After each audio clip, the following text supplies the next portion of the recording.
शुरुआत कर देते हैं। बच्चों हम अपने बैच की शुरुआत करेंगे फंक्शन।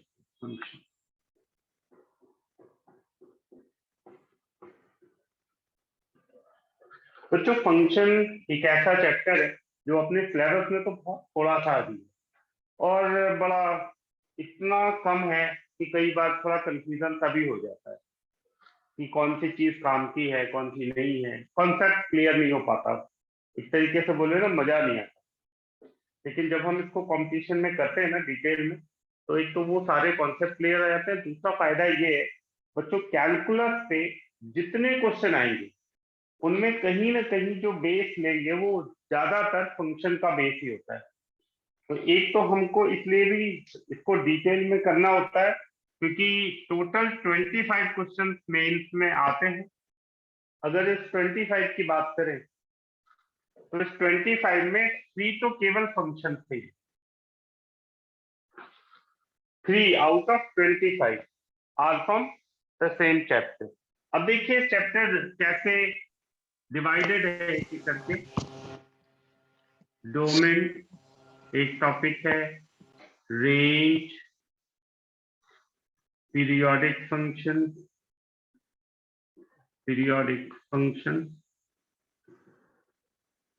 सिमेट्रिक फंक्शन,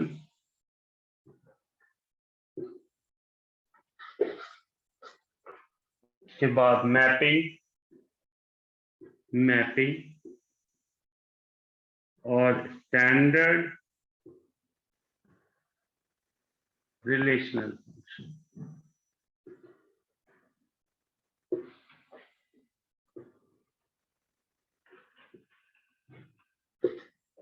बच्चों एक क्वेश्चन इन दोनों में से एक कम से कम, ये मैंने मिनिमम बोले, इन दोनों में से एक और इन दोनों में से ऐसे डिवीजन रहता है हमारे मार्क्स का जनरली। इनमें बढ़ सकता है, इससे कम नहीं होगा किसी भी हालत में। ये नोट कर लो बेटा।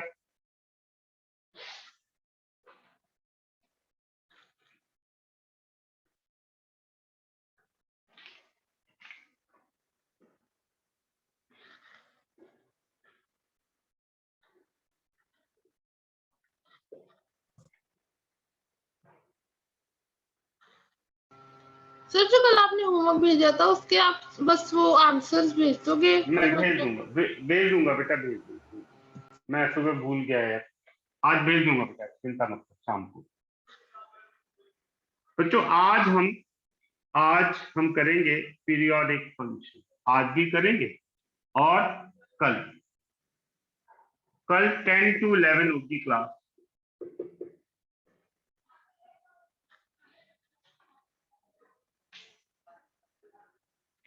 बच्चों इनकी डिटेल में जो जो चीजों की जरूरत पड़ती जाएगी मैं आपको समझाता जाऊंगा, ठीक है? नोट कर लिया है सबने? तो सबसे पहले हेडिंग डालो पीरियोडिक फंक्शन। पीरियोडिक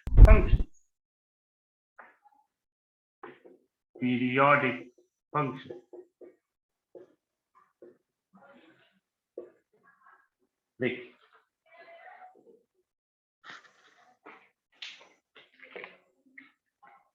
बच्चों, कोई भी फंक्शन अगर इस फॉर्मेट पे रिप्रेजेंट किया जाए fx plus T is equal to fx, तो उसे हम पीरियोडिक फंक्शन बोलते हैं, जिसमें कि where t is fundamental period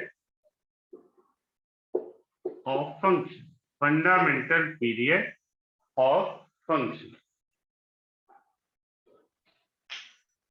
ठीक है, ये डेफिनेशन है बेटा, लिख लो जरा फटाफट, फिर इसको हम एक्सप्लेन करते हैं।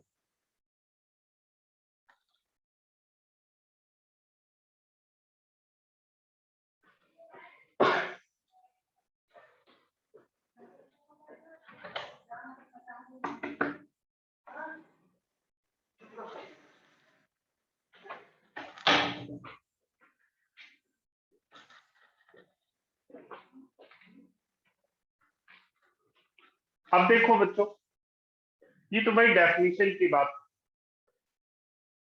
अब देखें कैसे ये काम करती है। मैं आपके सामने बिल्कुल सिंपल एग्जांपल एक लेता हूं। मान लीजिए लिखा हुआ है साइन थीटा, एक फंक्शन है, या मैं लिख लेता हूँ F X is equal to sine X. क्या ये पीरियोडिक है?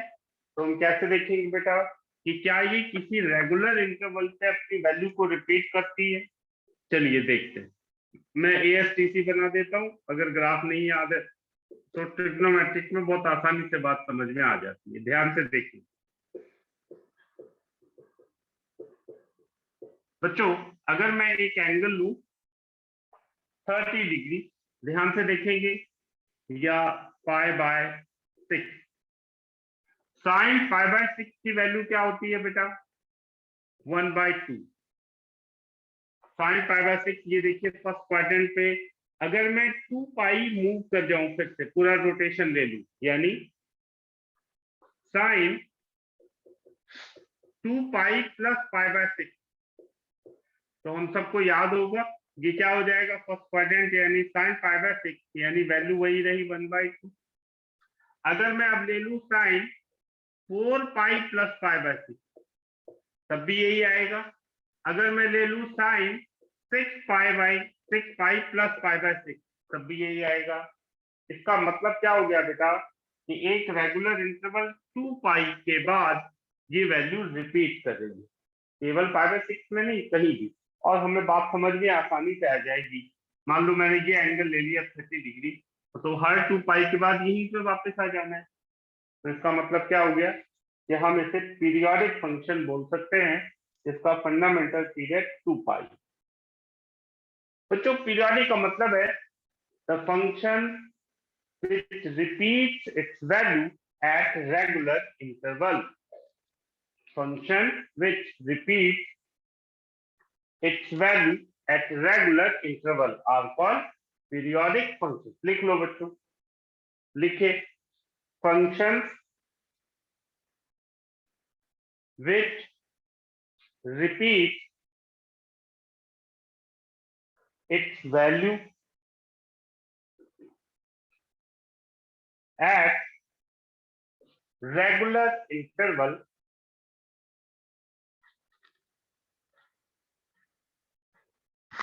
function which repeats its value at regular interval is called periodic function. And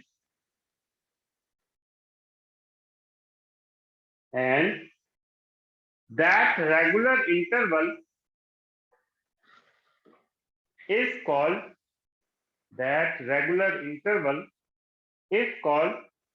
fundamental period.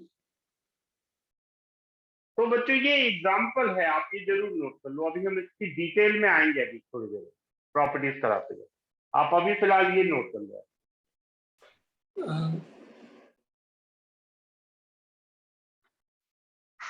Good afternoon sir. Good afternoon बेटा, बोलो। सर अभी स्टार्ट ही किया? हाँ बेटा, बिल्कुल समझ में आ जाएगा। डेफिनेशन लिख ली ना बेटा? नहीं सर। अभी ऐसे समझ लो, एफ एक्स प्लस टी, ठीक है, एक प्रॉपर्टीज पे आ रहा है, पूरी बात समझना है, is equal to F X. अगर कोई फंक्शन बेटा एक रेगुलर इंटरवल पे अपनी वैल्यू रिपीट करता है तो उसे हम पीरियोडिक फंक्शन बोलते हैं, ठीक है। अभी समझ में आ गया। अब बच्चों हेडिंग डालो, properties of periodic function. Sir एक मिनट लिखने दो। हाँ ये नोट कर लो बेटा, फिर हेडिंग डाल लो properties of periodic function.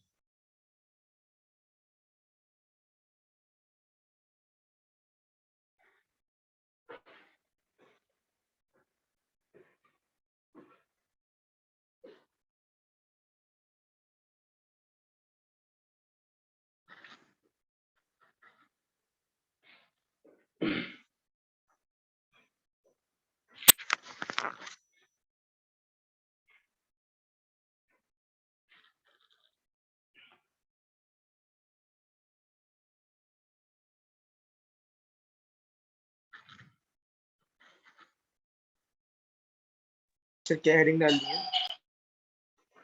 Properties of periodic function. Note कर लिया बेटा?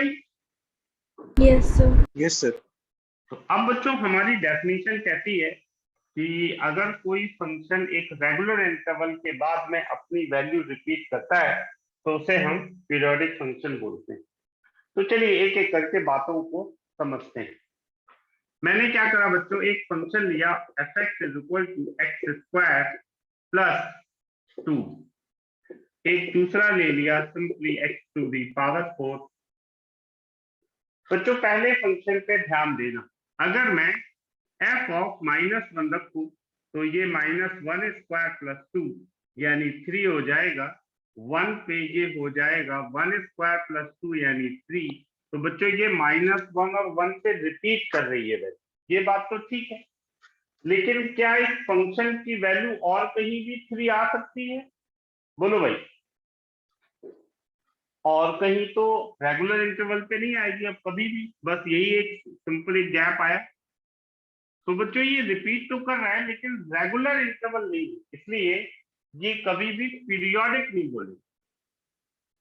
सेम कहानी यहाँ है बेटा, मान लो मैं लेता हूँ f-1 1, f1 1, f2 16, f-2 16।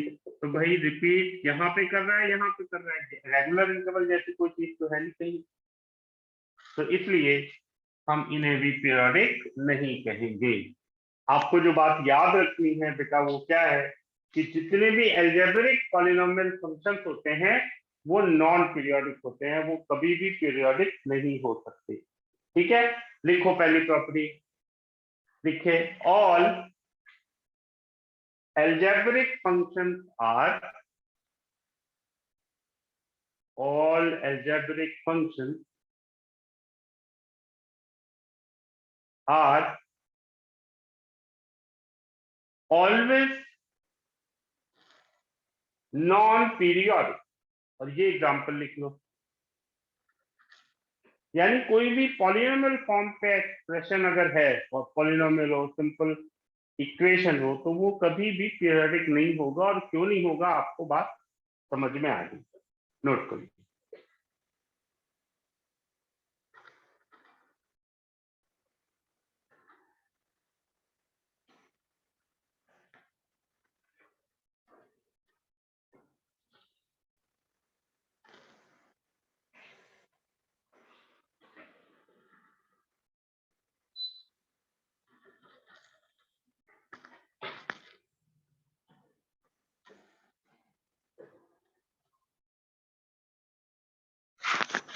Note कर लिया बेटा सबने? यस।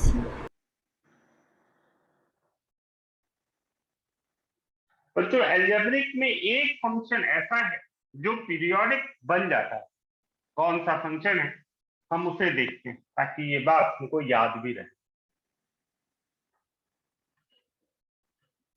बच्चों देखिए कौन सा अलजेब्रिक फंक्शन है जो पीरियोडिक होता है और उसका फंडामेंटल पीरियड क्या होता है हम देखने जा रहे हैं।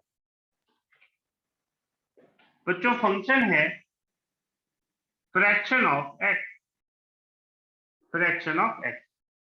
हम बच्चों इसको डिटेल में देखेंगे कि इसकी जरूरत कई जगह पड़ती है।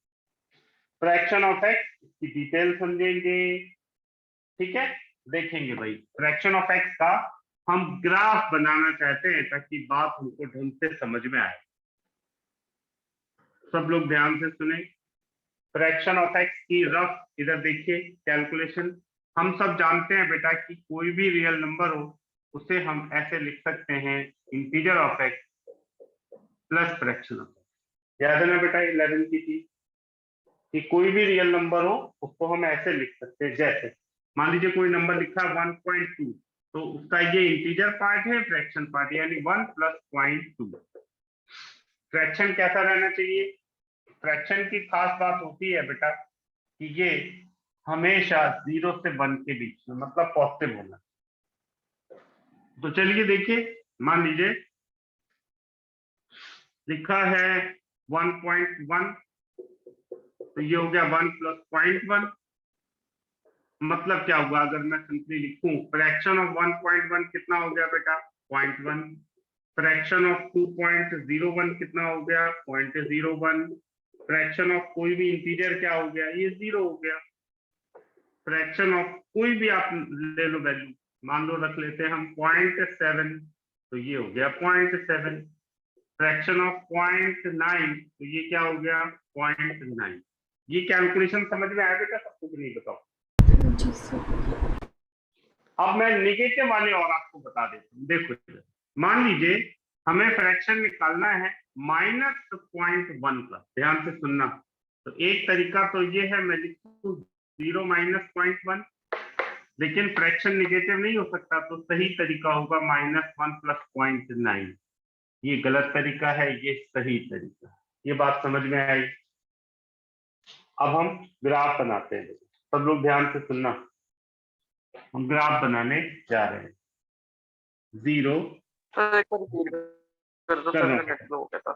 कोई बात नहीं, ठीक। 0 1 2 3 4। अभी करता हूं बेटा, एक मिनट, पॉइंट बना लो। -1 -2 -3। बेटा मैं बात कर रहा था कि जो निगेटिव नंबर्स है ना, उनका फ्रैक्शन कैसे कैलकुलेट करते हैं। जैसे मैं एक दूसरा एग्जांपल लेता हूं, मान लो -0.2 को हमें लिखना है, तो -0.2 को हम लिख सकते हैं। एक तरीका है 0 - 0.2 और एक है -1 + 0.8। तो बेटा फ्रैक्शन चूंकि पॉजिटिव होना चाहिए, तो ये कॉन्सेप्ट गलत हो गया। तो -0.2 का फ्रैक्शन क्या रहा, +0.8। समझ में आया बेटा? Yes sir. ठीक है। अब देखो, अब इसको बनाना कैसे, सुनो। मान लो मैंने 0 रखा, तो फ्रैक्शन ऑफ 0 0।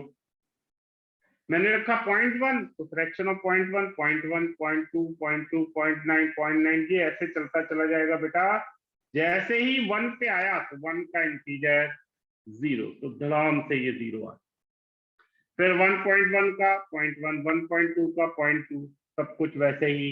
जैसे ही 2 पे गया फिर 0, फिर 2 से 3 तक ऐसे ही चलना है इसने, 3 से 4 तक ऐसे ही चलना है, एंड सो ऑन। बच्चों जैसे निगेटिव में आए तो क्या हुआ, -0.9 का -0.1, तो ये कुछ ऐसे जाएगा। ये लीजिए, ये लीजिए। तो ये ग्राफ हो गया बेटा फ्रैक्शन ऑफ एक्स का। आप देखो वैल्यू को ध्यान से देखना, मैं इधर कैलकुलेशन शो कर रहा हूं आपको फिर से गैप समझने के लिए।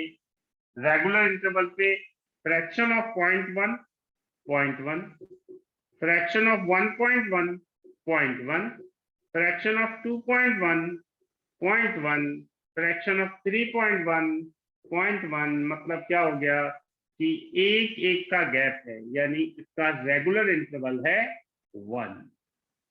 So that fraction of x function is the only algebraic periodic function and its fundamental period is 1. Note कर लो बेटा, नोट कर लो बेटा सब लोग।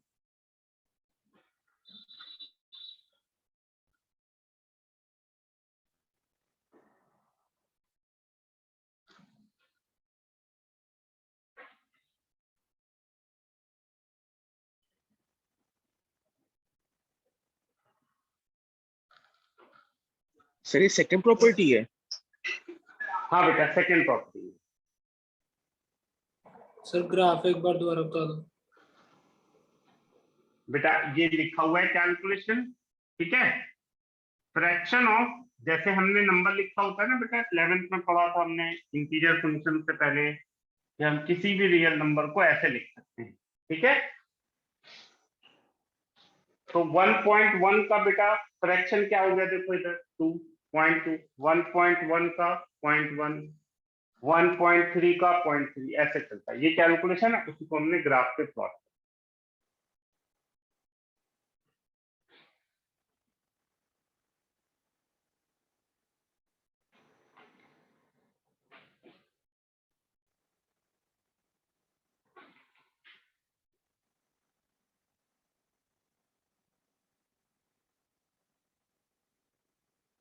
सर बोलो बेटा। रेगुलर इंटरवल में तो जैसे ऊपर जाके एंड में वो नेक्स्ट नंबर के एकदम ऑपोजिट है ना, जैसे डॉट रेगुलर इंटरवल में, तो बिल्कुल, तो माइनस वाली साइड पे कहाँ जाके रुकता है? माइनस में भी ऐसी जाएगा। जैसे बेटा कोई नंबर बोलो, देखना मैं समझाता हूँ। मान लो लिखा हुआ है बेटा -0.1, ठीक है, -0.1 का 0.9 हुआ, बोलो हाँ जी। -1.1 का भी क्या हुआ, ये भी 0.9 हो गया, -2.1 का भी क्या हो गया बेटा 0.9, वही आ रहा 1 का गैप सब। हाँ जी सर। अभी हमको पीरियोडिक फंक्शन में प्रॉपर्टी में कैसे यूज करना है बेटा, कि जैसे ही आपको फ्रैक्शन ऑफ एक्स आएगा तो उसका फंडामेंटल पीरियड आपको 1 याद रखना, ये काम की चीज।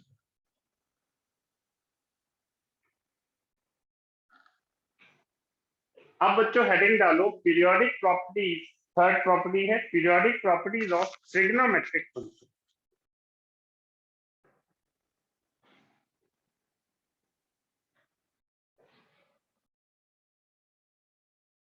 Periodic properties of trigonometric function.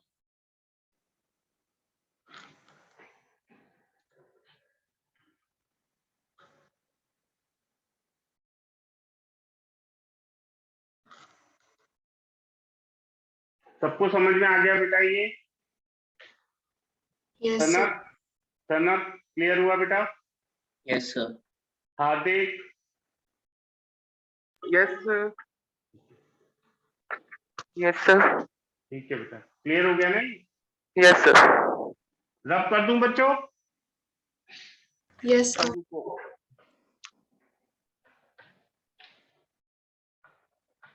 अब बच्चों ट्रिग्नोमेट्रिक फंक्शन को हम ग्राफिकली ध्यान से समझना है, समझने में टाइम लगेगा, फिर हमको याद हो जाएगा अपने आप। जैसे अब आपको फ्रैक्शन का फंडामेंटल पीरियड हमेशा के लिए याद हो गया कि फ्रैक्शन ऑफ एक्स जो फंक्शन है उसका फंडामेंटल पीरियड 1 होता है। सुनेंगे बच्चों, अब हम अगले, मैंने बोला periodic properties of trigonometric function, और हम सबसे पहले fx = sin x को समझने जा रहे हैं। बहुत जल्दी समझ में आ जाएगा बेटा। sin x का ग्राफ हम बनाते हैं और AST दोनों से properties of periodic properties of trigonometric function, ठीक है बेटा। मैं ग्राफ बनाता हूं बेटा, सबको याद होगा ट्रिग्नोमेट्रिक ग्राफ 0, पाई, 2 पाई, 3 पाई, 4 पाई, पीछे -पाई, -2 पाई, -3 पाई तक ले लो, 0 से पाई, पाई से 2 पाई, 3 पाई से 4 पाई, ये ऐसे चलता जाता है। मैं आपको ASTC भी बना देता हूं ताकि आपको याद आए कि कैसे ये ग्राफ बना था। 0 पाई/2 पाई, 3 पाई/2, ये हो गया 2 पाई, ये पॉजिटिव रोटेशन है ASTC। सुनेंगे फर्स्ट क्वाड्रेंट में ऑल पॉजिटिव, तो साइन भी पॉजिटिव ही होगा। सेकंड क्वाड्रेंट में साइन पॉजिटिव है ना बच्चों। तो 0 से पाई, देखो 0 से पाई साइन पॉजिटिव रहेगा, देखो लाइन के ऊपर आ रहा है 0 से पाई। पाई से 2 पाई थर्ड और फोर्थ क्वाड्रेंट साइन नेगेटिव होता है, आप खुद देखो पाई से 2 पाई नेगेटिव आ रहा है। अब हम 2 पाई पे पहुंच गए, 2 पाई से 3 पाई फिर पॉजिटिव एंड सो ऑन, इसी तरह नेगेटिव रोटेशन में। अब आप ध्यान दो जरा बच्चों, रेगुलर इंटरवल आप ध्यान से देखना। मैं अगर 0 से 2 पाई के बीच के ग्राफ को हैच कर दूं तो जो साइज स्लोप 0 से 2 पाई दिख रहा है वो सेम साइज रिपीट हो रहा है। ध्यान से देखो आगे भी ऐसे, तो ये पूरा का पूरा ब्लॉक रिपीट हो रहा है। आप देखो पीछे आओ, इसलिए इसका फंडामेंटल पीरियड 2 पाई रहेगा। हालांकि एक कंफ्यूजिंग पॉइंट भी साइन में आता है, जैसे साइन 0 बेटा 0 होता है, साइन पाई भी 0 होता है, साइन 2 पाई भी 0 होता है। तो हमारे मन में सवाल आता है कि भाई इनका गैप तो पाई का है केवल, तो क्यों ना हम साइन एक्स का फंडामेंटल पीरियड पाई बोले। लेकिन ध्यान से सुनना, मान लो मैं 45 डिग्री करता हूं, ध्यान से सुनो, तो ये आ गया साइन 45 डिग्री प्लस पाई, तो हम यहाँ पे पहुंच गए जो कि निगेटिव है। तो रेगुलर इंटरवल नहीं बन रहा है, रेगुलर इंटरवल 2 पाई पे ही बन रहा है। तो साइन एक्स का फंडामेंटल पीरियड हो गया 2 पाई, या ऐसे लिख लो फंडामेंटल पीरियड 2 पाई। रुकेंगे अभी नोट नहीं करना कोई भी। बच्चों अगर मैं इसका मॉड ले लूं, मैं छोटा सा ग्राफ बनाने जा रहा हूँ मॉड ऑफ साइन, तो दरअसल होगा, अगर मैं इसी का छोटा सा ग्राफ बनाऊं तो 0 से पाई पॉजिटिव, पाई से 2 पाई जो निगेटिव है बेटा, तो ये भी लाइन के ऊपर ही चला गया, तो ये ग्राफ कुछ ऐसे बन गया। तो अब रिपीटिशन का गैप कितना हो गया, पाई, तो इसका फंडामेंटल पीरियड हो गया पाई। रुकेंगे, अगर मैं sine square x sign to the power 4x sign to the power 100x यानी इवन पावर लूं, तो यही लॉजिक होगा बेटा, ये जो निगेटिव पार्ट है ये रिफ्लेक्ट होके मिरर इमेज ऊपर चली जाएगी, यानी ग्राफ मिलता जुलता सा ऐसे बनेगा, यानी फंडामेंटल पीरियड पाई ही रहेगा। लेकिन अगर पावर है क्यूब, तो निगेटिव जहां है पॉजिटिव जहां है अपनी अपनी जगह रहेगा, यानी इसका फंडामेंटल पीरियड 2 पाई रहेगा। तो अब मैं आपको जो लिखवाने जा रहा हूं, पहले आप लिखेंगे, लिखे फिर ये नोट करेंगे सारा डाटा। सर हाँ बोलो। ये मॉड वाला जो आपने ग्राफ बनाया और जो आपने इवन पावर वाला बनाया, ये सेम है? बेटा मैं बताता हूँ, बहुत अच्छा सवाल है, मैं आगे बताता हूँ तुमको। मॉड में क्या होता है बेटा, यहाँ पे कॉर्नरिंग सेक्शन होता है, जो ये चेंज ऑफ स्लोप है ना, ये बेटा ऐसे जाता है, ऐसे गया और ये ऐसे कॉर्नरिंग सेक्शन बन के, हाँ जी ठीक है। जब हम स्क्वायर लेते हैं बेटा, तो ये कॉर्नरिंग सेक्शन नहीं होता है, ये पूरा का पूरा कट जाता है, इसलिए यहाँ पे डिफरेंशियल होता है फंक्शन और यहाँ पे नहीं। ये बात याद रहेगी, ठीक है सर। बस ग्राफ में इतना शार्प होता है बेटा, हमें पता होता है, थ्योरेटिकली बनाना बड़ा मुश्किल काम है, ये मैंने बना दिया समझाने के। वैसे याद रखो, sine square x sign to the power 4x अपने रूट पॉइंट पे डिफरेंशियल होते हैं, जबकि mod of sine x differential नहीं होगा। याद है ना क्यों, क्योंकि जहां है कोना वहां डिफरेंशियल नहीं होगा। याद हाँ जी आएगी? सर। हाँ जी सर। अब पहले लिख लो बेटा, फिर ये नोट करना, लिख लो बेटा सब लोग। Fundamental period of sine x, fundamental period of sine x is 2 pi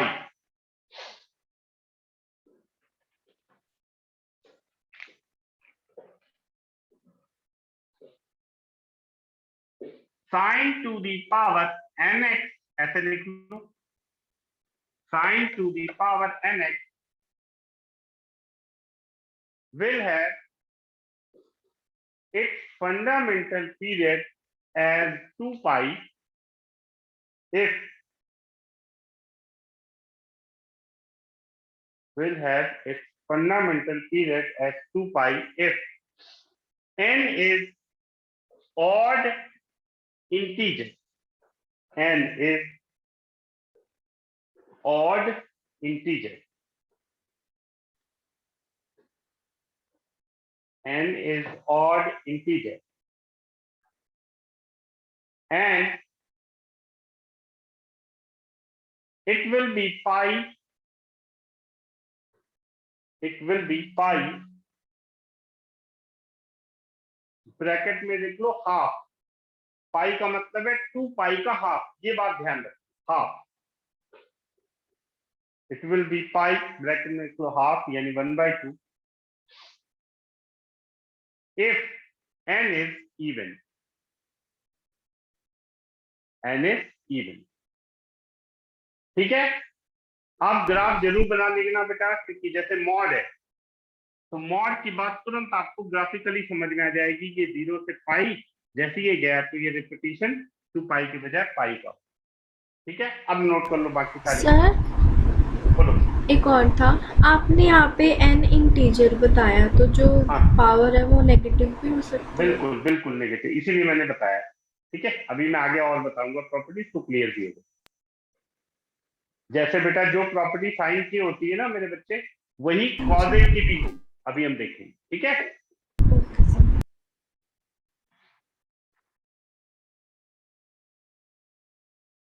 इसलिए मैंने नेचुरल नंबर नहीं बोला, मैंने जानबूझ के इंटीजर बोला।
तो अब दो बड़ी बड़ी बातें आपको याद रखनी है कि फ्रैक्शन ऑफ एक्स का फंडामेंटल पीरियड 1 होता है, साइन एक्स का पीरियड 2 पाई होता है, स्क्वायर लग गया, मॉड लग गया तो पाई, अदरवाइज सेम रहेगा।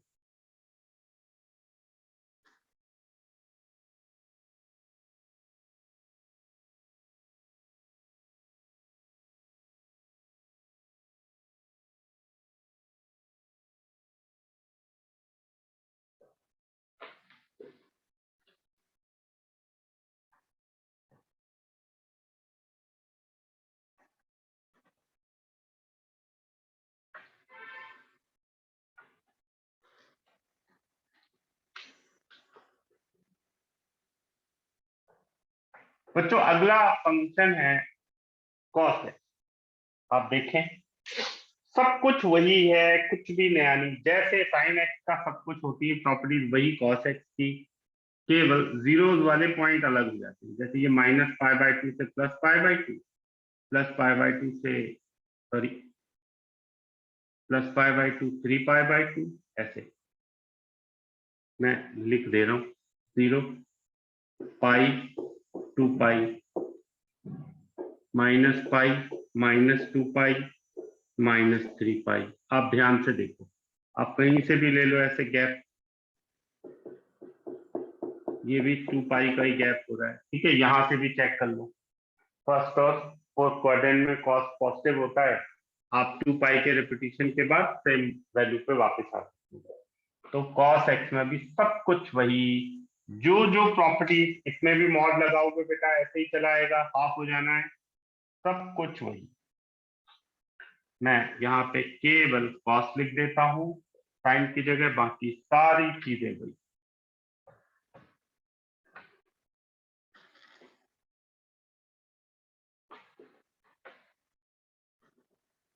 लिख लो बेटा, लिखिए fundamental period of cos x, fundamental period of cos x is 2 pi.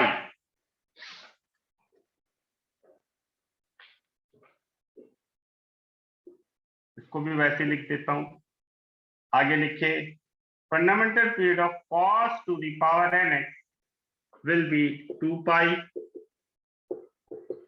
if n is even integer, and it will be equal to pi anyhow if n is an odd integer.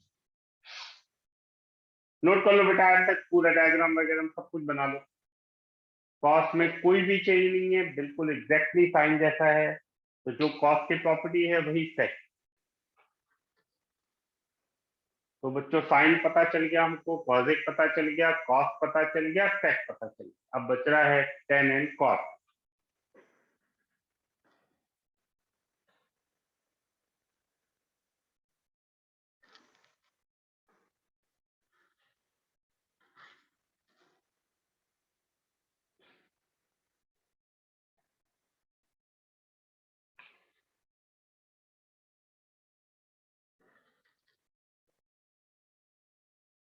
अभी sir हमने 2 पाई half को shade किया हुआ है कहाँ पे बेटा? Sir, ऊपर जो आपने ये 2 पाई का बेटा पूरा गैप है, ऐसे समझना। ये इंटरवल पाई का है यहाँ से यहाँ तक, है ना, और ये है π/2 से इधर और 3π/2 से 2 पाई। तो टोटल गैप कितने का हो गया बेटा? ब्लॉक 2 पाई का हो गया। Okay sir.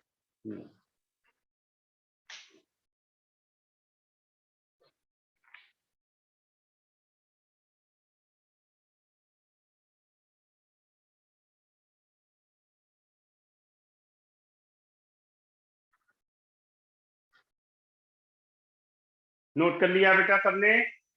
सॉरी, नोट कर लो।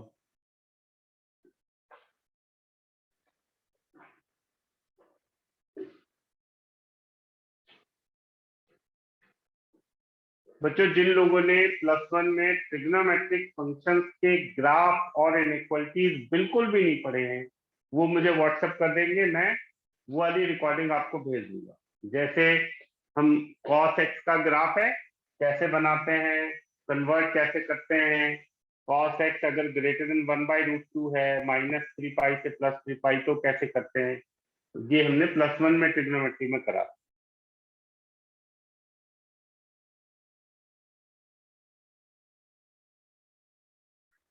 नोट कर लिया बच्चों? बच्चों अब हम करने जा रहे हैं tan x। तो पहले मैं आपको ग्राफ बनाता हूं और फिर हम आगे बढ़ते हैं। tan x का ग्राफ देखिए,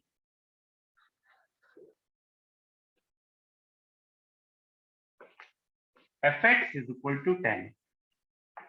बच्चों हम सब जानते हैं tan x कहाँ कहाँ जीरो होता है, tan 0 पे 0 होता है।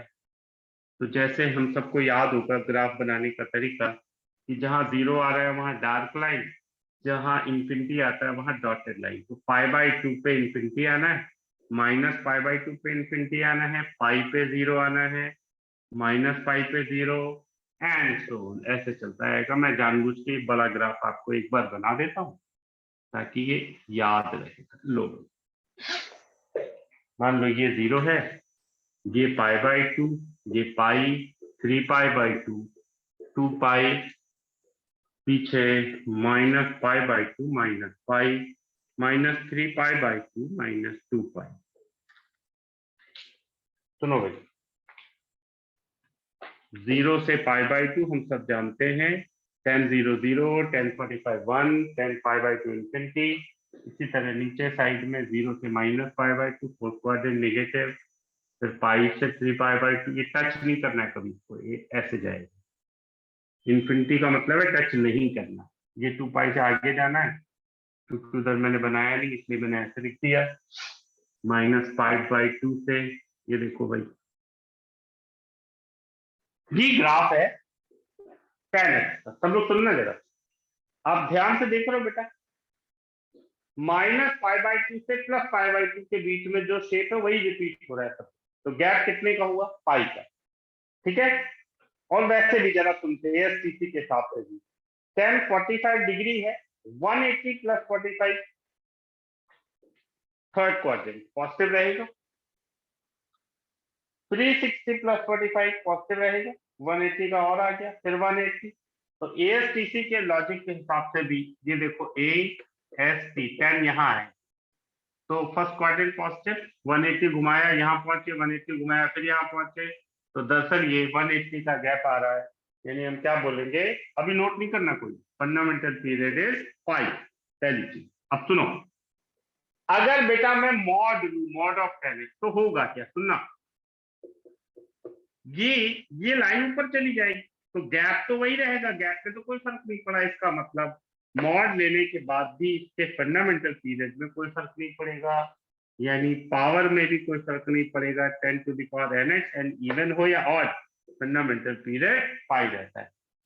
तो 10x का फंडामेंटल पीरियड, मॉड लगा दो, स्क्वायर लगा दो, क्यूब लगा दो, फंडामेंटल पीरियड पाई ही रहेगा।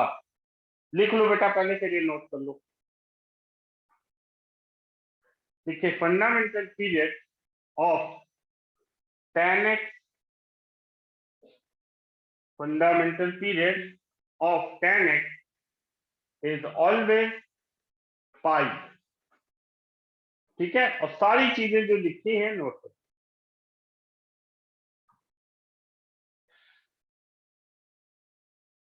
यार कितना गंदा डायग्राम मैंने बनाया है, आप लोग बेटा ढंग से बना लेना यार, किसी को दिखाना नहीं, मेरी ड्राइंग बड़ी गंदी है।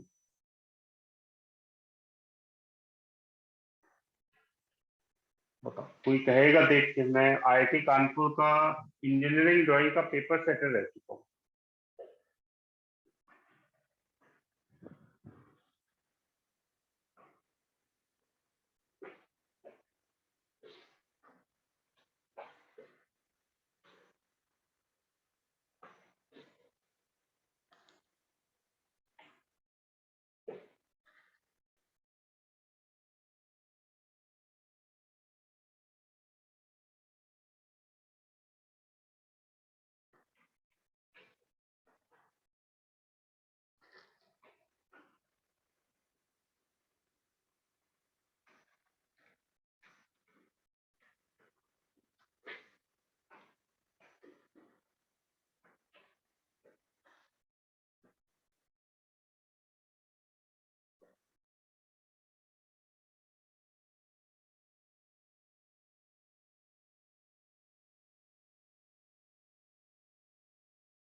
नोट कर लिया भाई?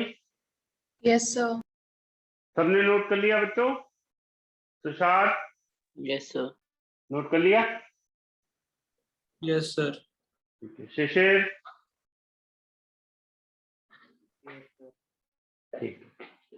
तो भाई ये थी तीसरी प्रॉपर्टी ट्रिग्नोमेट्रिक फंक्शंस के पीरियोडिक प्रॉपर्टीज के बारे में बात। अब जरा सुनिए।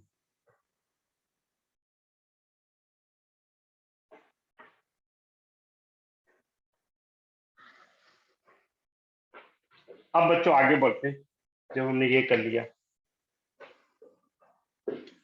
बच्चों अगर कोई फंक्शन है एफ एक्स, उसका फंडामेंटल पीरियड है टी, तो 1/f(x) का भी फंडामेंटल पीरियड टी है। ठीक है, लिखिए फटाफट लिखिए, अगली प्रॉपर्टी लिखिए। लिखिए if there is a function f(x), if there is a function f(x) whose fundamental period is t,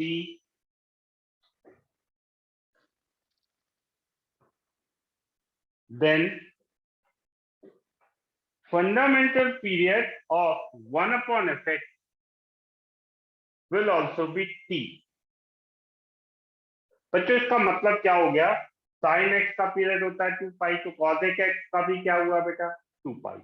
ठीक है, 1/फ्रैक्शन ऑफ एक्स का भी क्या हुआ? 1। सेकेंड एक्स का पीरियड क्या हो गया? 2 पाई। कॉट एक्स का पीरियड क्या हो गया? पाई। ये बात समझ में आई बेटा सबको?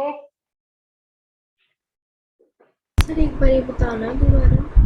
बेटा ऐसे मैंने बोला कि अगर कोई फंक्शन एफ एक्स है, उसका फंडामेंटल पीरियड टी है, तो 1/f(x) का भी फंडामेंटल पीरियड टी ही होगा। तो साइन एक्स का पीरियड बेटा 2 पाई होता है ना? हाँ जी। तो कॉसेक एक्स का क्या होगा? 2 pi. Okay cosec sir. X बात समझे कि हाँ जी, हाँ जी सर। रेसिप्रोकल का भी वही रहेगा, ये मतलब। अब बच्चों एक चीज और, बच्चों अगर किसी पीरियोडिक फंक्शन में किसी भी कांस्टेंट को ऐड या सब्ट्रैक्ट कर दें, तो भी उसके फंडामेंटल पीरियड की प्रॉपर्टी पे कोई फर्क नहीं पड़ता। मतलब अगर मैं आपसे बोलूं 7 plus sine x, fundamental period 2 पाई रहेगा। 10 माइनस साइन ऑफ एक्स, तब भी फंडामेंटल पीरियड 2 पाई रहेगा। ठीक, लिखिए लिखिए एफ, अगली प्रॉपर्टी लिखना है बेटा F, f(x) is periodic with fundamental period t, then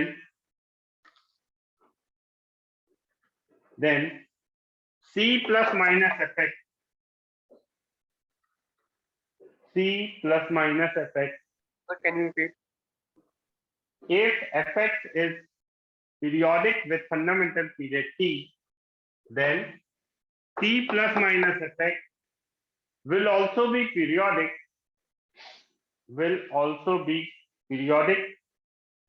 with fundamental period t।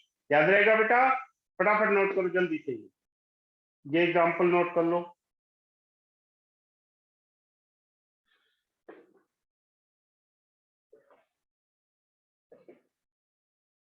Sir, please repeat again, sir. If there is a function f(x) whose fundamental period t, then c plus minus f(x) will also be periodic with fundamental period t।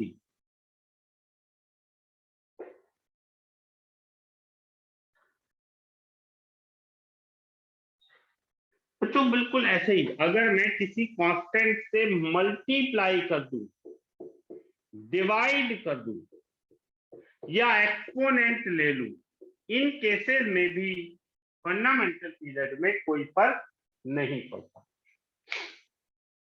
लिखिए for the same function f(x), for the same function f(x),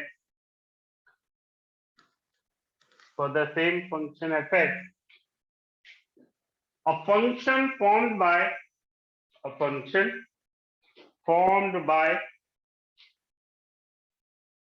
product of a constant, comma, division of a constant,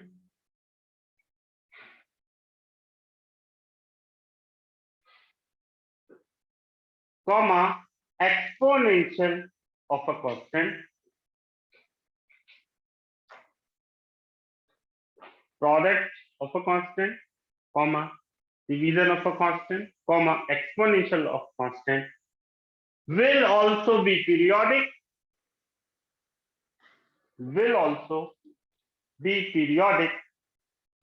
with the same fundamental period.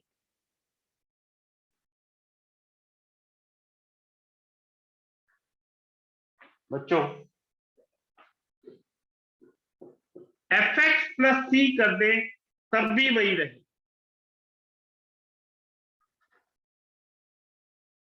ठीक है। fx plus c क्या चीज है? Constant. लिखो for the same function,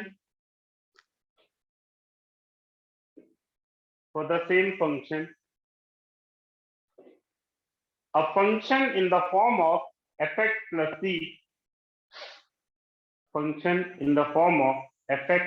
c, will also be periodic with the same fundamental period.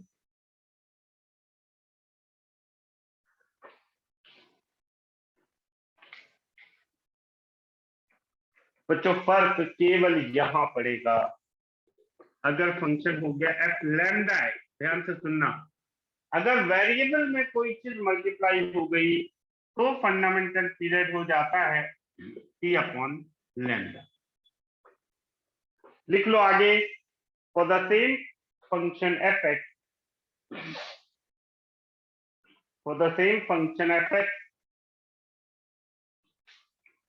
fundamental period of f of lambda x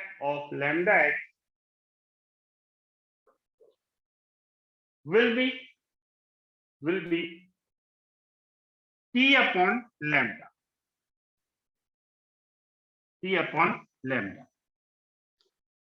सुनना बच्चों, यानी अगर आपसे बोला जाए साइन 4x का फंडामेंटल पीरियड क्या होगा, तो हम कैसे समझेंगे बेटा?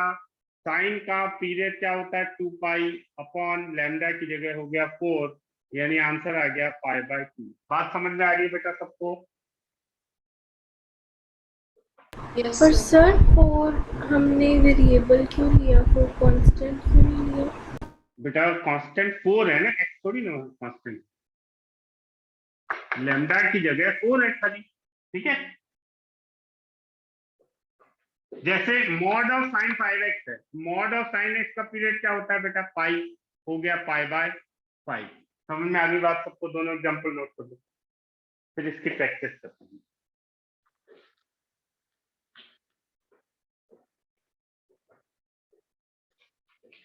सर लैम्डा की जगह अगर कोई अलजेब्रिक फंक्शन है जो नॉन पीरियोडिक है फिर कैसे होगा? बेटा x के अलावा कुछ भी मल्टीप्लाई में लिखा है वो डिवीजन में आ जाए, ठीक है।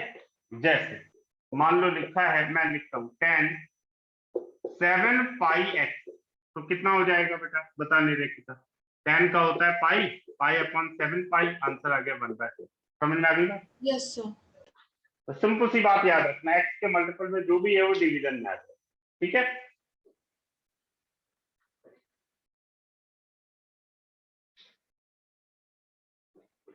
चलो भाई, अब इसकी ना प्रैक्टिस के कुछ क्वेश्चन करते हैं, फटाफट करेंगे सब।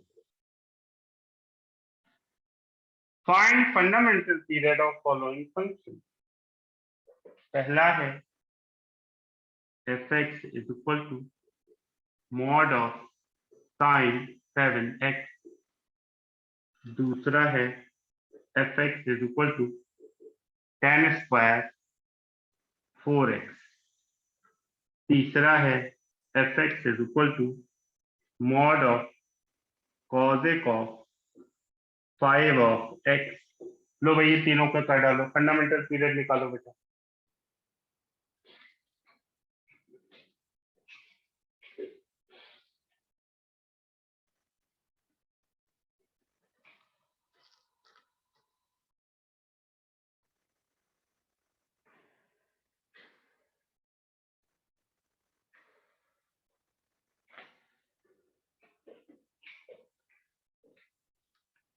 करमन करमन आया है? Yes. Yes, sir. करमन बता बेटा क्या होगा फंडामेंटल पीरियड इसका।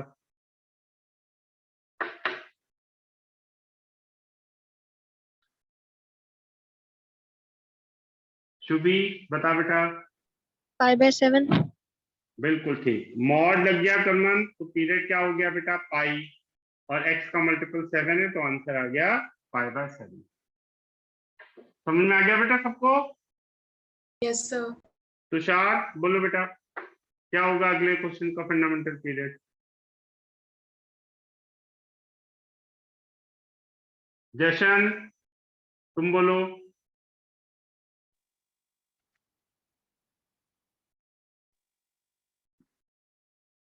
आवाज नहीं आ रही। भव्या भव्या बेटा बोलो। Yes, sir. Sir, 5/4. बिल्कुल ठीक। कॉजेक का पीरियड क्या होगा? वैसे होता 2 पाई, मॉड लग गया तो हो गया पाई, क्या आ गया आंसर 5/5। सबको समझ में आ गई बात? Yes sir. सबका यही आ गया निरीक्षिता, यही आ रहा बेटा? Yes sir.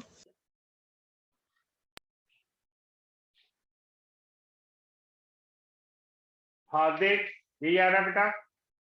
Yes sir. Kanak Yes, sir. ठीक है।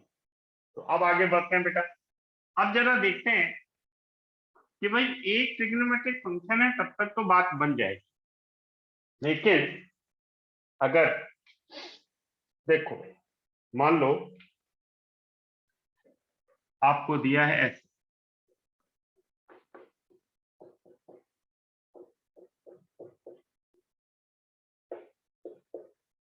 अब क्या हो, अब भाई ट्रिग्नोमेट्रिक फंक्शन तो है लेकिन दो अलग अलग फंक्शन है ना बच्चों, तो फिर फंडामेंटल पीरियड क्या होगा जरा समझते हैं। सब लोग ध्यान से सुनना, ट्राई करो बेटा क्या हो सकता है जरा देखो।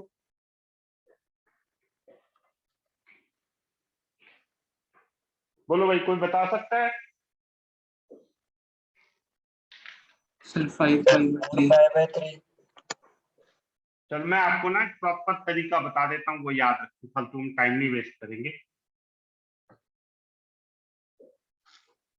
सब लोग सुनना बच्चों, कोई भी फंक्शन मान लो ये fx है और ये बहुत सारे फंक्शंस के एडिशन, सब्ट्रैक्शन, मल्टीप्लिकेशन, डिवीजन, ऐसे कुछ भी है यार, ऐसे f3x ऐसे करके सबसे लास्ट में f(t⁴ fnx), ऐसे कुछ भी, ऐसे n फंक्शंस का कॉम्बिनेशन। ठीक है, सबके पीरियड हमने लिख लिए, ये t1 है, ये t2 है, ये t3 है, ये tn है। तो बच्चों इसका t है तो t होगा क्या करता है, t होगा एलसीएम ऑफ, ध्यान से सुनना बेटा, t1 t2 t3 tn। अब भी मुश्किल है, एलसीएम ऑफ हर पीरियड को मैं न्यूमरेटर अपॉन डिनोमिनेटर के फॉर्म पे लिखता हूं, n1/d1 n2/d2 nn upon dn। बच्चों इसको और सिंप्लीफाई करते हैं, LCM of numerators n1 n2 से लेके nn upon HCF of denominators. अभी रुकना बेटा, नोट नहीं करना कोई, डिनोमिनेटर्स। तो दरअसल फाइनली आप ये याद रखें कि जो भी फंक्शन जिनके पीरियड निकालने हैं उनके फंडामेंटल पीरियड अलग अलग निकाल लें, उनको न्यूमरेटर अपन डिनोमिनेटर के फॉर्म पे लिख लें। जैसे मान लो पीरियड आ रहा है पाई तो आप लिख लो पाई/1, मान लो आ रहा है 2 पाई तो 2 पाई/1, आ रहा है पाई बाय 3, तो pi by 3 numerator upon denominator, numerator का एलसीएम निकाल लो, डिनोमिनेटर का एचसीएफ। बच्चों ये होगा अगर F X is not even, और हो जाएगा बेटा 1/2 into this if F X is even. आप पहले लिख लो बेटा, मैं डिटेल में आपको बताता हूँ, नोट कर लो पहले इतना पार्ट।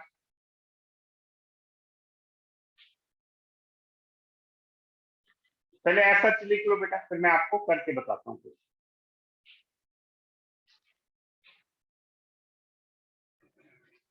इवन का क्या मतलब मैं अभी लिख देता हूं, फिर हम आगे पढ़ेंगे। एफ ऑफ माइनस एक्स अगर एफ एक्स हो जाए तो फंक्शन इवन होता है, अगर एफ ऑफ माइनस एक्स इसके बराबर ना हो तो ये नॉन इवन होता है, नॉन इवन यानी ये इवन नहीं होता। तो अगर बेटा ये इसके बराबर आ रहा है तो जो भी पीरियड आ रहा है उसका हाफ कर देना, अदरवाइज वैसे का वैसे ही रखते रहना। आप नोट कर लो, फिर हम लोग क्वेश्चन में करके देखते हैं।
सर आपने वो भी लिखा है 1/2।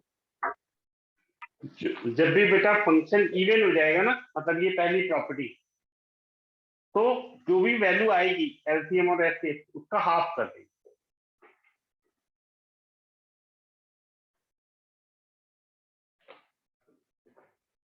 सर क्यों करना है? हाँ बेटा इवन में क्या हो जाता है, गैप रिपीट कर जाता है ग्राफ, इसलिए ऐसा करते हैं। अभी रख लो, ओके सर, कल हम लोग करेंगे ना सिमेट्रिक फंक्शन तो बात समझ में आ जाएगी। ठीक है सर।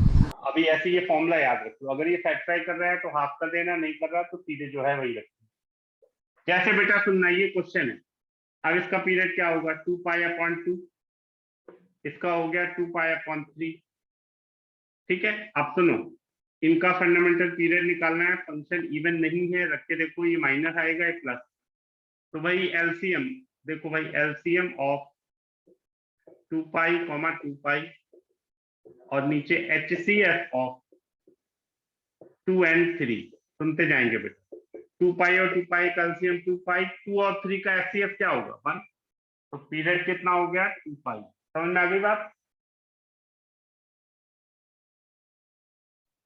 सर उसको अकेला पाई क्यों नहीं लिखा? हाँ बेटा,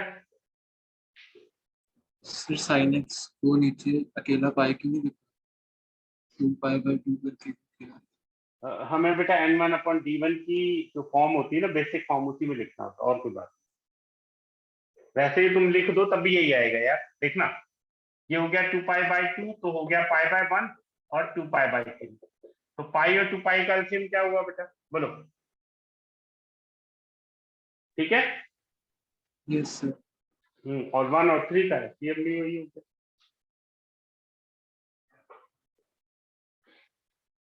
जी नोट कर लिया नीचे? अब बच्चों मैं आपको एक क्वेश्चन बताता हूं, जो अपना पहले पंजाब में पंजाब सीईटी हुआ करता था 2013 तक, सीईटी पंजाब। तो मजेदार बात है, एक क्वेश्चन होता था जो हर साल आता था, बस केवल ये देखना होता था कि वो कौन से नंबर पे आ रहा है। बहुत रटा रटाया था क्वेश्चन, 1971 का IIT जेई था। इसका फंडामेंटल पीरियड निकालना है, ऑप्शन दिए हुए हैं। ऑप्शन है बेटा pi, 2 pi, pi by 2, none of these. देखो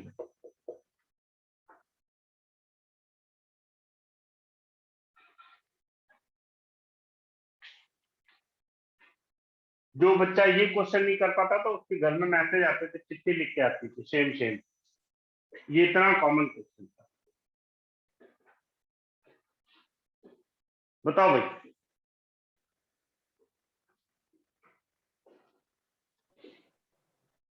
पाई बाय 2। बिल्कुल ठीक है। और देखो बहुत सारे बच्चे इसके बाद भी इसमें पाई कर देते थे, जानते हो क्यों? आप जरा देखो, एफ ऑफ माइनस एक्स कितना होगा बेटा? Minus sine X, sine of minus X to power 4, यही आ जाएगा कि नहीं बताओ? यानी ये फंक्शन कैसा हो गया? इवन। इसका पीरियड हुआ पाई, इसका पाई, पाई बाय 1, पाई बाय 1, पाई पाई का हो गया पाई, 1 1 का हो गया 1, ये हो गया पाई, लेकिन इवन है इसलिए हो गया पाई बाय 2। तो सही आंसर है ये। समझ में आया भाई? Yes sir. तो जब फंक्शन ऐसे हो ना इवन पावर वाले, तो थोड़ा सा अलर्ट रहना, और कोई खास बात नहीं। चलो बच्चों, अब मैं 2-3 क्वेश्चन लिखता हूँ, फटाफट करो आप। सब में फंडामेंटल पीरियड निकालो।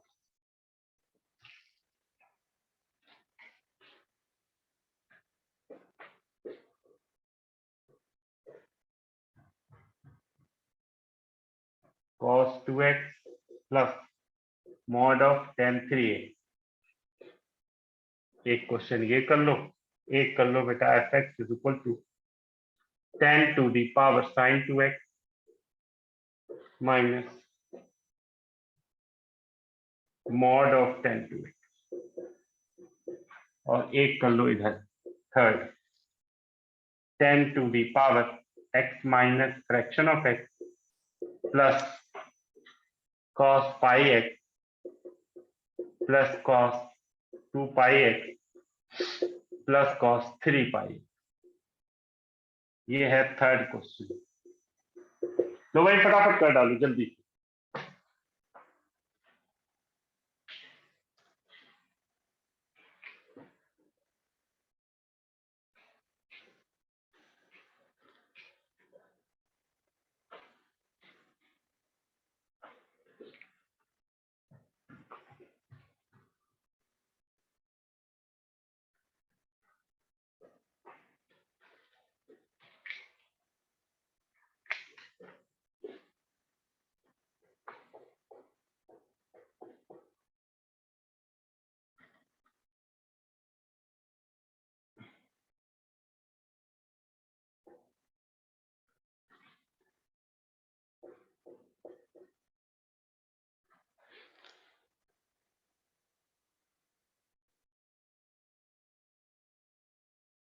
बोलो भाई, यही आ रहा है?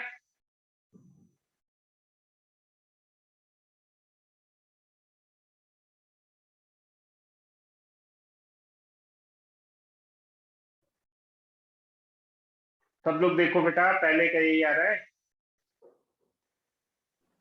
Yes sir.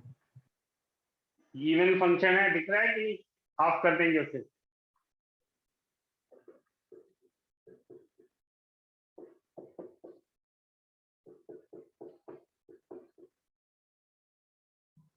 ये तो इवन है नहीं, सिंपल आ गया पाई। चेक करो बेटा। सर ये पता नहीं पाई बाय 2 कैसे आया, एक बार बता दो।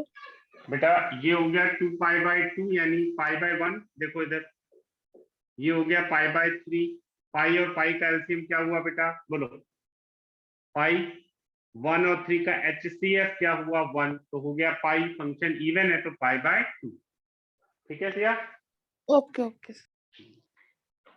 अगले में इवन नहीं है तो वैसे ही आ गया। देखते जाओ बेटा सब लोग जल्दी से।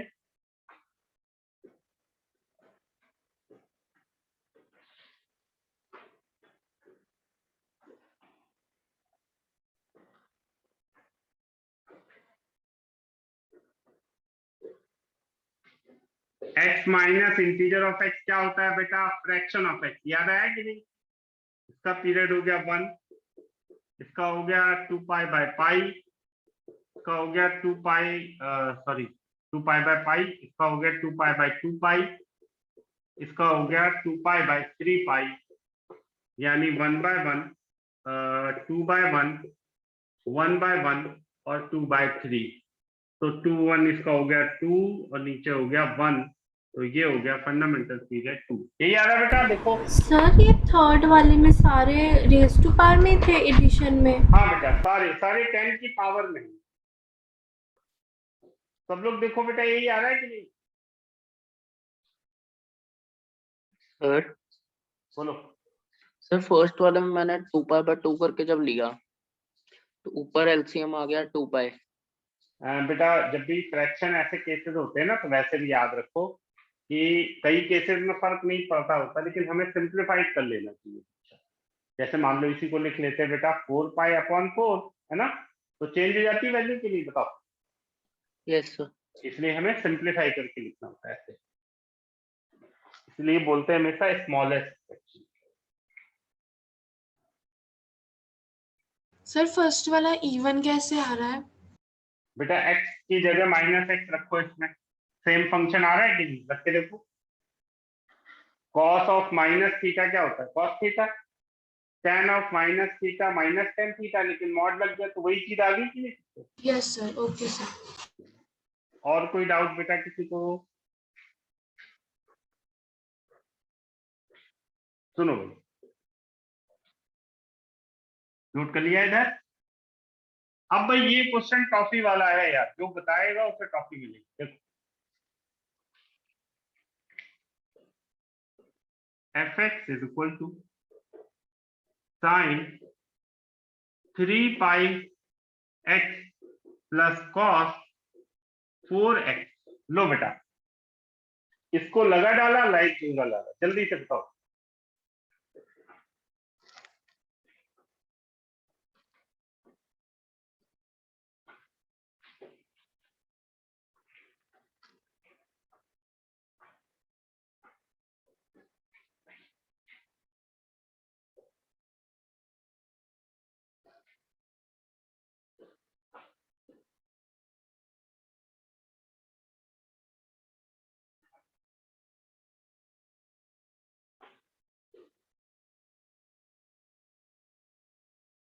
रणवीर बता बेटा, इसका क्या आ रहा है फंडामेंटल पीरियड?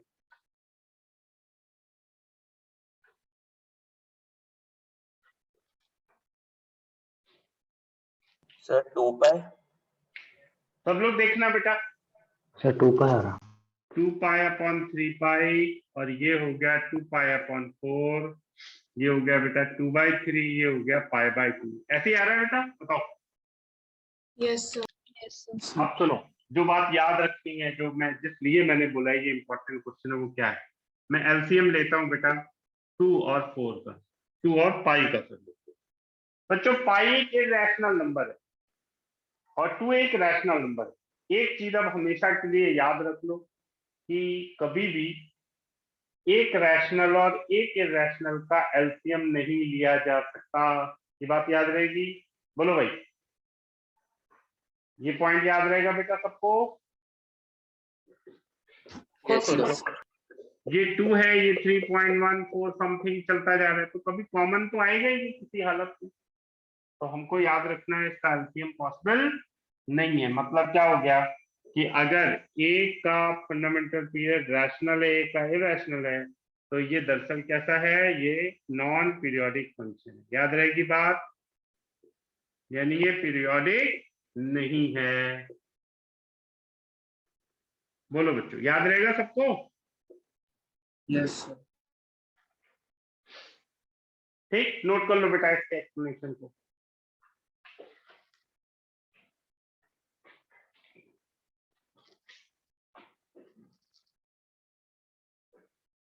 अब बच्चों लास्ट आज का क्वेश्चन,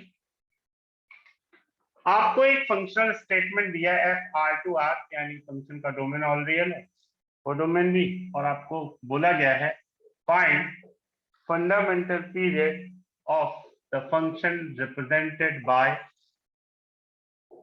दिस इक्वेशन। सुनना बेटा,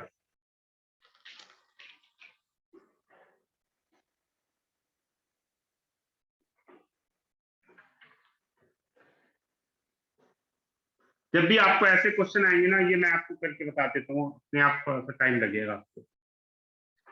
बच्चों फंक्शनल फॉर्म में जब भी पीरियोडिसिटी पता करनी हो तो आपको दिमाग पे ये हर वक्त रख लेना, fx plus T is equal to fx, ये फंक्शनल फॉर्म है। अगर कोई भी फंक्शन इस फॉर्म पे कन्वर्ट किया जा सकता है तभी हम उसे पीरियोडिक बोलते हैं, जिसमें जो टी की जगह आएगा वो उसका पीरियड आएगा, फंडामेंटल पीरियड। बच्चों हमेशा इसका गैप देखो जरा ध्यान, 2 का गैप है, ये 1 है, ये 3 है, तो आप कर दें x की जगह x प्लस 2। ये छोटी छोटी चीजें याद रखना, हम लोग कल और करेंगे ऐसे क्वेश्चन। तो ये बेटा हो गया fx plus 3 plus fx plus 5, right hand side में तो कोई भी फर्क नहीं पड़ा। इक्वेशन नंबर 2, दोनों को सब्सट्रैक्ट कर दो बच्चों, ये देखिए ये कैंसिल, ये कैंसिल, ये कैंसिल, ये कैंसिल, ये आ गया fx plus 1 minus fx plus 5 is equal to 0। ध्यान से देखें, fx plus 1 is equal to fx plus 5, अगर मैं x की जगह x माइनस 1 कर दूं दोनों तरफ, तो ये हो गया fx और ये हो गया fx प्लस 4। अब ये बन गया इस फॉर्म पे, तो फंडामेंटल पीरियड हो गया 4। समझ में आ गई बात? नोट कर लो, नोट कर लीजिए बेटा, इसको नोट कर लो, कोई डाउट हो पूछ लो। कल हम लोग मिलेंगे 10 से 11 रहे।